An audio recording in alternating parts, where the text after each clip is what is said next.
पाकिस्तान में बेलगाम हो चुकी इंतहा पसंदी, दहशतगर्दी और बदनवानी ने पाकिस्तानी शहरियों को इस तरह मायूसी का शिकार बना दिया है कि उन्हें मुस्तकबिल में उम्मीद की कोई किरण नजर नहीं आ रही है। नौजवानों के लिए ना तो तालीम है और ना ही रोजगार। यही वजह है कि पाकिस्तान की दहशतगर्द तंजीमें नौजवान नस्ल को रोजगार का झांसा देकर उन्हें इस्तेमाल कर रही हैं। उनके जरिए मंशियात का कारोबार कर रही हैं। हालांकि किसी भी मुल्क की तरक्की का इन्हिसार उसके नौजवानों के रोल पर होता है, लेकिन अगर नौजवान ही गलत रास्ते इख्तियार कर लें और मंशियात के आदी हो जाएं, तो फिर उस मुल्क को बर्बादी से कोई नहीं बचा सकता। पाकिस्तानी दहशतगर्दों का भी मकसद हमेशा से यही रहा है कि वो पाकिस्तान को बर्बादी के दहाने पर ला खड़ा कर दे, चाहे वो बम धमाकों के जरिए हो या फिर नौजवानों को मंशियात का आदी बनाकर। आज इसी मौजू पर बात करने के लिए हमारे साथ मौजूद हैं आशीष शुक्ल जी। आशीष जी, खैर मकदम है आपका प्रोग्राम तर्ज हयात में। आपसे सबसे पहले जानना चाहेंगे कि दहशत के माहौल में जिंदगी गुजारने वाले पाकिस्तानियों को कई किस्म के मसाइल का सामना है, जिनमें नशे का कारोबार सरे फहरिस्त है। और गुज़श्ता दिनों अक़वाम मुत्तहिदा की जानिब से एक रिपोर्ट शाया की गई, जिसमें कहा गया है कि पाकिस्तान में 6.7 मिलियन अफराद नशे के आदी हो चुके हैं। क्या कहेंगे आप? देखिए, पहले जहाँ तक ड्रग से संबंधित समस्याओं का मामला है, हमें दो तीन चीज़ें बहुत स्पष्ट रूप से जान लेनी चाहिए। एक तो ये है कि ये जो ड्रग का इशू है, ये तीन तरह से इम्पॉर्टेंट है। पहला इसका प्रोडक्शन, फिर इसकी ट्रैफिकिंग और यूजेस। और जब ये तीनों चीज़ किसी एक ही देश में होती हैं, तो ऐसी स्थिति में प्रॉब्लम जो है और कॉम्प्लिकेटेड हो जाती है। जहाँ तक पाकिस्तान का सवाल है, तो प्रोडक्शन, ट्रैफिकिंग और यूजेस, तीनों की स्थितियाँ बहुत अच्छी नहीं हैं। तो ऐसी स्थिति में पाकिस्तान का मामला काफ़ी महत्वपूर्ण हो जाता है।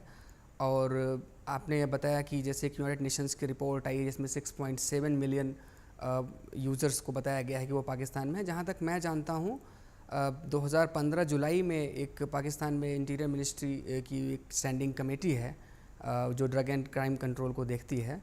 तो उसकी रिपोर्ट में ये कहा गया था कि लगभग 7 मिलियन, यानी मोर देन 6.7 मिलियन पीपल, वो जो मतलब ड्रग के इस नशे में लिप्त हैं, और उनमें से लगभग 700 लोग रोज़ मारे जाते हैं। ये एक गंभीर विषय है जिस पर न केवल पाकिस्तान की सरकार को, बल्कि जो इंटरनेशनल मॉनिटरिंग एजेंसीज़ हैं, उनको भी कुछ ज़्यादा ध्यान देने की ज़रूरत है। आशीष जी, ये बताइएगा, अक़वाम मुत्तहिदा ने जो रिपोर्ट शाया की है, उसमें ये भी कहा गया है कि हेरोइन के ज़्यादातर नशेड़ी कराची में रहते हैं। लेकिन सवाल ये उठता है कि जो शहर मुल्क का सबसे बड़ा तिजारती मरकज़ है, वहाँ नशे का कारोबार इतने बड़े पैमाने पर कैसे फैल रहा है? देखें, जो पाकिस्तान की जो प्रॉब्लम है, वो सीधे पहले अफ़गानिस्तान से लिंक्ड है। एक होता है, एक हम कहते हैं गोल्डन क्रिसेंट, और एक गोल्डन ट्रायंगल। तो गोल्डन क्रिसेंट में जो तीन कंट्रीज़ हैं, वो पाकिस्तान, अफ़गानिस्तान और ईरान हैं। और जो गोल्डन ट्रायंगल है, वो हमारा उसमें लाओस है, थाईलैंड है, म्यांमार है। तो जहाँ तक गोल्डन क्रिसेंट का सवाल है, तो जो अफ़गानिस्तान, ये माना जाता है कि सबसे ज़्यादा ऑपिएट्स जो प्रोडक्शन है, जो हेरोइन का प्रोडक्शन है, वो सबसे ज़्यादा अफ़गानिस्तान में होता है। तो अफ़गानिस्तान से जो सप्लाई होती है पूरे वर्ल्ड को, जब सबसे बड़ा प्रोडक्शन है, तो सप्लाई तो यहीं से होनी है। तो जो रूट है, जो ट्रैफिकिंग का रूट है, वो पाकिस्तान होके जाता है। और जो ओल्डेस्ट रूट है, जो रिलायबल रूट है स्मगलर्स के लिए, वो कराची और आसपास के जो कोस्टल एरियाज़ हैं वो हैं। तो यही वजह है, हालांकि आजकल मकरान कोस्ट जो बलूचिस्तान में मकरान कोस्ट है, वहाँ से भी ड्रग की ट्रैफिकिंग हो रही है। हालांकि कराची अभी भी पसंदीदा जगह है, पसंदीदा रूट है इन स्मगलर्स के लिए। तो यही वजह है कि प्रॉब्लम जो हम कराची में देखते हैं ऑपिएट यूजर्स की, जब उस रास्ते से होके गुजरेगा, तो जाहिर सी बात है कि वहाँ पे कुछ न कुछ मतलब लीकेज होंगी। तो उस लीकेज के रूप में हम जो कराची में प्रॉब्लम देखते हैं, वो उस लीकेज का नतीजा है कि जो इंटरनेशनल रूट है ट्रैफिकिंग का, वो कराची होके जाता है। और यही वजह है कि कराची में इसके जो लोग हैं, जो ऑपिएट यूजर्स हैं, वो बहुत ज़्यादा हैं। कराची में हेरोइन यूजर्स जो हैं, वो बहुत ज़्यादा हैं।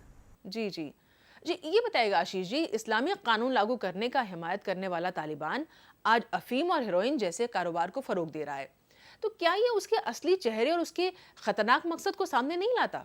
देखिए, निश्चित रूप से ये उसके ख़तरनाक मकसद को सामने ले आता है। एक चीज़ मैं और कहना चाहूँगा कि अक्सर जो इस्लामिक एक्सट्रीमिज़म या फिर इस तरह की चीज़ें हमारे सामने आती हैं, तो जो भी मूवमेंट होता है, भले वो इस्लाम को लेके चल रहा हो, मूवमेंट अंत में रिसोर्स कैप्चर करना चाहता है। तो तालिबान मूवमेंट भी कोई मतलब इसमें अपवाद नहीं है। उसका भी जो मतलब ऑब्जेक्टिव है वो इन द एंड में उनका ऑब्जेक्टिव है पावर और रिसोर्स को पे कब्जा करना। तो उनके लिए ये मायने कम रखता है कि क्या ये इस्लामिक है या क्या अन इस्लामिक है, वो उन चीज़ों को तोड़ मरोड़ के लोगों के सामने रख सकते हैं। तो जैसा कि आपने खुद ही कहा कि मतलब क्या ये उनके सही चेहरे को सामने लाता है, निश्चित रूप से। और तालिबान की जो फंडिंग है, तो आप देखें कि जो आर्म्स, ये एक वॉर एक बड़ा मतलब गेम है, ये आसानी से नहीं लड़ा जा सकता। वॉर के लिए आपको फंड्स चाहिए। फंड्स कहाँ से आएंगे? तो फंड्स अफ़गानिस्तान में जनरेट करने का जो सबसे आसान तरीका है वो ड्रग ट्रैफिकिंग या ड्रग बिजनेस है। तो निश्चित रूप से शुरू में तो अगर आपको याद हो तो शुरू में तो अफ़गानिस्तान में जब ये मूवमेंट चला तालिबान का, तो उन्होंने कहा था कि हम इसको मतलब ड्रग चूँकि अन इस्लामिक है तो इस बिजनेस को हम आगे नहीं बढ़ाएंगे। लेकिन जल्द ही उन्होंने ये रियलाइज़ किया कि बिना इसके उनके पास फंड्स ही नहीं होंगे।